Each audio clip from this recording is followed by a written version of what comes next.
다윗이 여호와께 여쭈어 아뢰되 내가 유다 한 성읍으로 올라가리이까? 올라가라. 어디로 가리이까? 헤브론으로 갈지.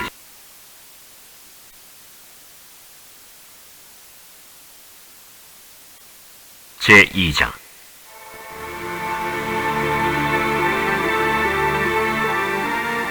그 후에 다윗이 여호와께 여쭈어 아뢰되 내가 유다 한 성읍으로 올라가리이까? 올라가라. 어디로 가리이까? 헤브론으로 갈지니라. 다윗이 그의 두 아내 이스라엘 여인 아히노암과 갈멜 사람 나발의 아내였던 아비가일을 데리고 그리로 올라갈 때에 또 자기와 함께한 추종자들과 그들의 가족들을 다윗이 다 데리고 올라가서 헤브론 각 성읍에 살게 하니라. 유다 사람들이 와서 거기서 다윗에게 기름을 부어 유다 족속의 왕으로 삼았더라. 어떤 사람이 다윗에게 말하여 이르되 사울을 장사한 사람은 길앗 야베스 사람들이니이다.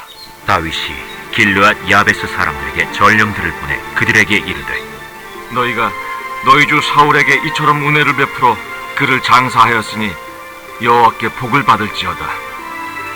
너희가 이 일을 하였으니 이제 여호와께서 은혜와 진리로 너희에게 베푸시기를 원하고 나도 이 선한 일을 너희에게 갚으리니 이제 너희는 손을 강하게 하고 담대히 할지어다.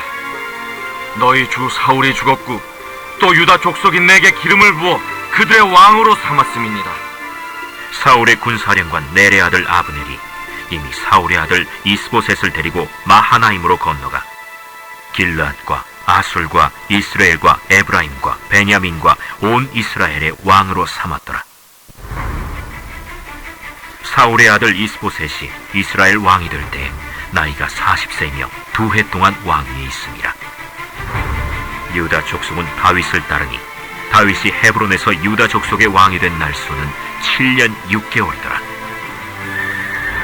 지난주에 사울이 죽는 모습을 혹시 보셨습니까? 못 보셨나요? 저도 실제로 보지는 못했습니다. 오늘 본문에서 우리는 사울만 사라지면 당장이라도 왕이 될 것 같았지만 여전히 왕이 되지 못하고 있는 다윗을 보게 됩니다. 물론 600명을 다스리는 대장에서 유다의 집을 다스리는 왕으로 매우 발전하기는 하였지만 아직까지도 온 이스라엘을 다스리는 그러한 왕이 되지 못하고 있습니다. 하나님께서 다윗에게 약속하신 것은 분명히 이스라엘의 왕이었습니다. 온 이스라엘을 통치하는 그런 왕이었습니다. 그러나 다윗은 아직 그 자리에 오르지 못했고 왕이 되기까지 기다려야 하는 시간들이 남아 있었던 것입니다. 이처럼 우리의 삶은 많은 기다림의 연속입니다. 이제 개학을 하는 친구들은 벌써부터 방학을 기다릴 것입니다. 이제 입학하는 친구들은 졸업을 기다릴지도 모르겠습니다. 직장인들은 명절이나 휴가를 기다리기도 합니다. 결혼을 앞둔 예비 신랑 신부는 결혼식 날을 기다리고 군대에서 병력의 의무를 하고 있는 군인들은 전역 날짜를 기다립니다. 그리고 우리 그리스도인들은 무엇보다 주님께서 다시 오심, 주님과 만날 그날을 기다리고 있습니다. 지금 이 순간 다윗에게 주어진 또 한 번의 기다림에 대해서 생각해 보고자 합니다. 또한 오늘 우리의 삶 속에 있는 기다림의 시간에 대해서도 생각해 보고자 합니다. 이 시간 주님의 말씀을 통해서 우리에게 꼭 필요한 은혜가 있기를 원합니다. 본문 1절에서 3절을 보면 다윗은 사울의 죽음에 대해서 듣고 주님께 새롭게 길을 물었습니다. 이것이 다윗이 하나님의 마음에 맞는 사람이라는 것을 보여줍니다. 다윗은 이제 사울 왕도 죽었으니 당연히 내가 왕이다 라고 말하지 않았습니다. 다윗은 이스라엘의 장로들에게 서신을 보내어서 그들을 소집하지도 않았습니다.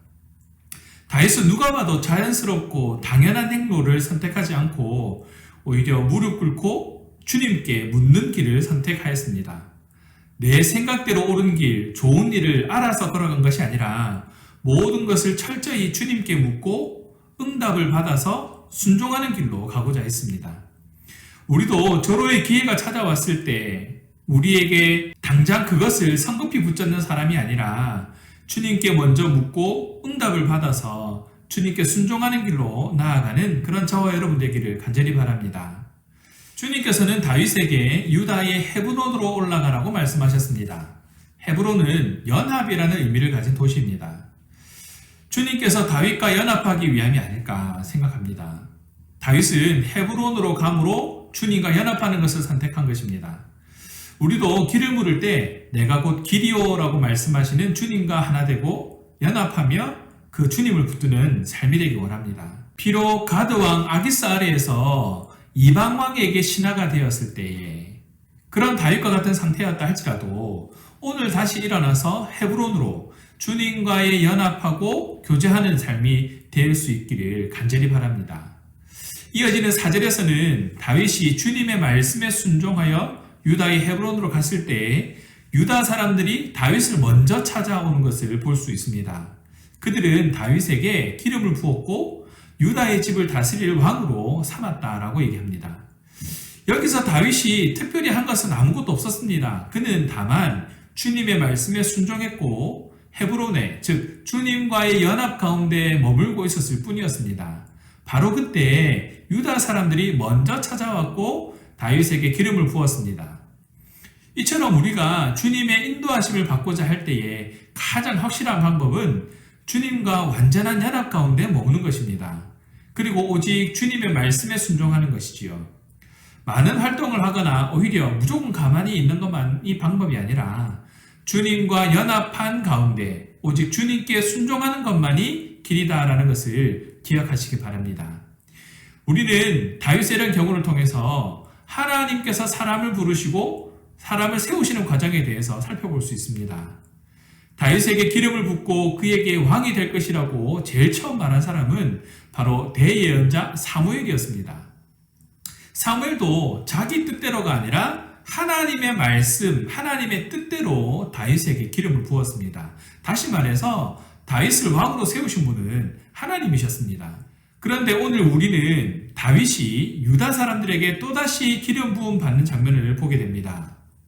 이렇게 생각해 볼 수 있습니다. 유다 사람들은 왜 또 기름을 붓는가? 하나님께서 이미 기름을 부으셨고 왕으로 삼으셨는데 지금 뭘 하고 있는 것인가? 자기들이 도대체 무슨 자격으로 또 기름을 붓고 있는가? 라는 것이죠. 처음에 다윗에게 기름을 부었던 분은 하나님이셨습니다. 하나님께서는 대예언자 사무엘을 보내셔서 다윗을 왕으로 세우시고 기름을 부으셨죠.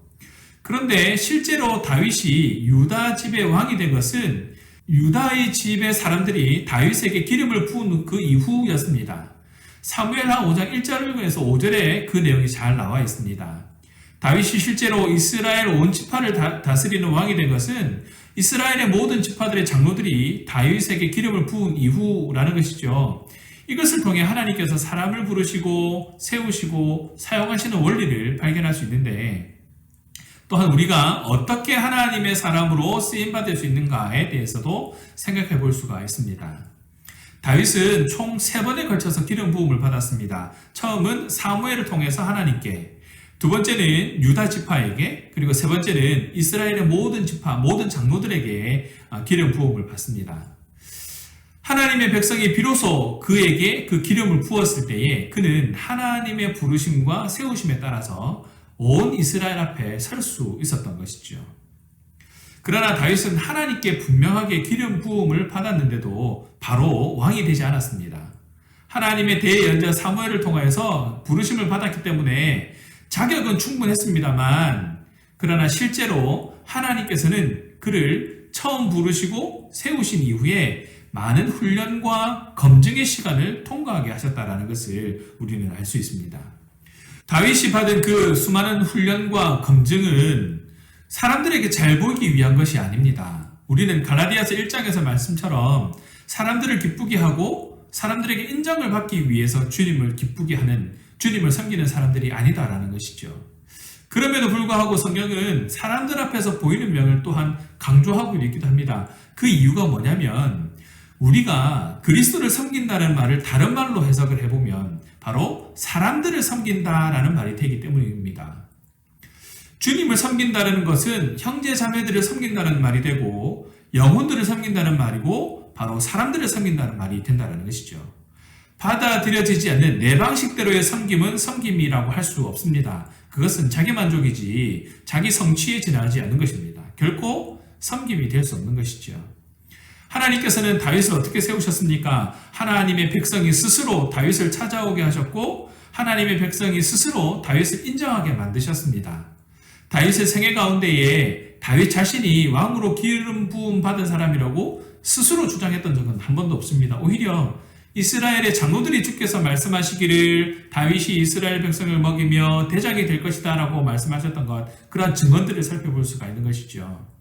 다윗은 하나님의 때가 이를 때까지 오직 하나님만을 바라보았습니다.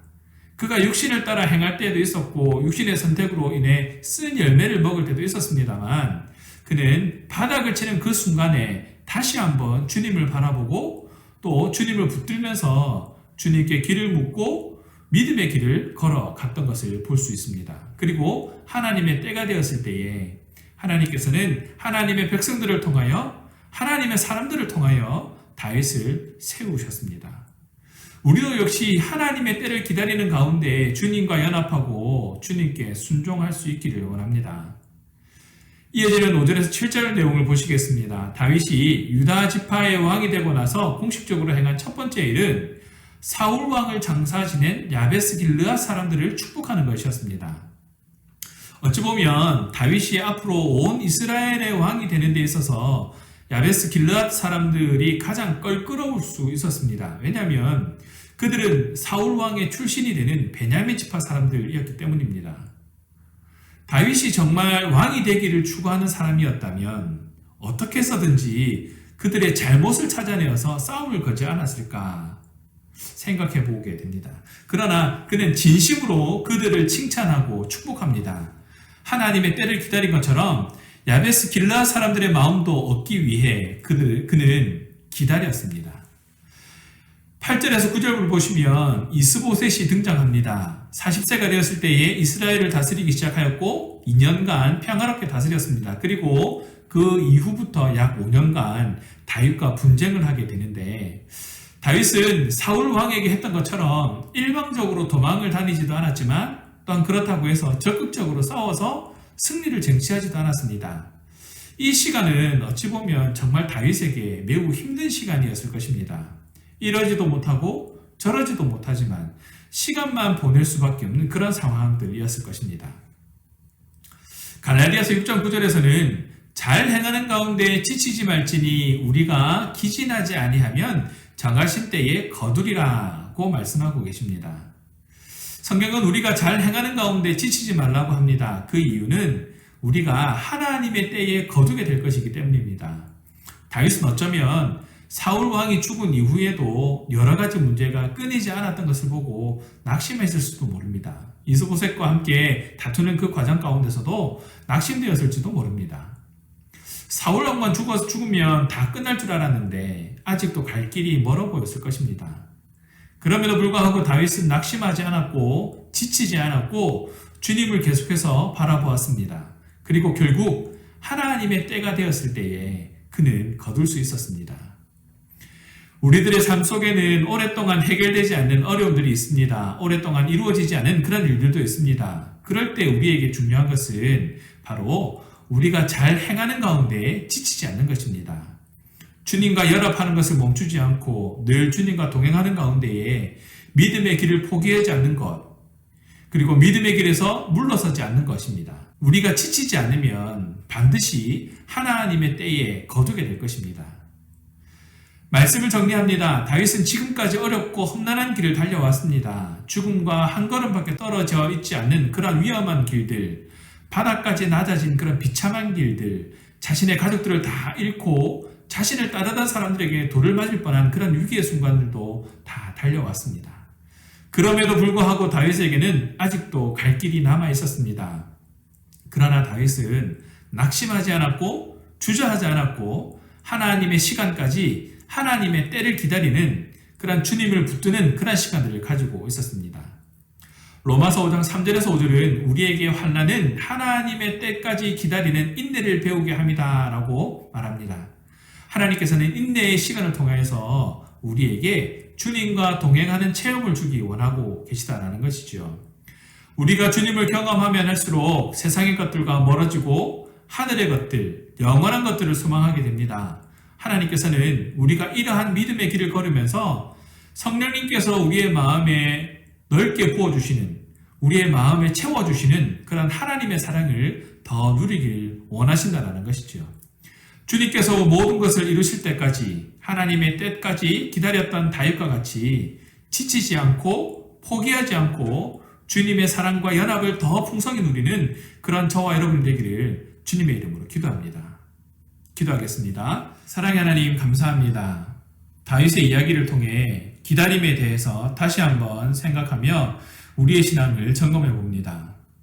하나님과의 연합을 통해 늘 주님과 동행함으로 주님의 붙드심 아래 머무는 그런 신앙이 될 수 있도록 끝까지 붙들어 주시고 삶의 세세한 부분까지도 맡겨드리는 고백이 이어질 수 있도록 우리를 주장하여 주시옵소서. 하나님의 때를 기다릴 줄 아는 믿음이 주님을 온전히 신뢰함을 바탕으로 더 단단해지게 하시고 날마다 주님 앞에서 칭찬받는 그러한 삶을 살아갈 수 있도록 인도하여 주시옵소서. 감사합니다. 주님, 우리 주 예수 그리스도의 이름으로 기도합니다. 아멘.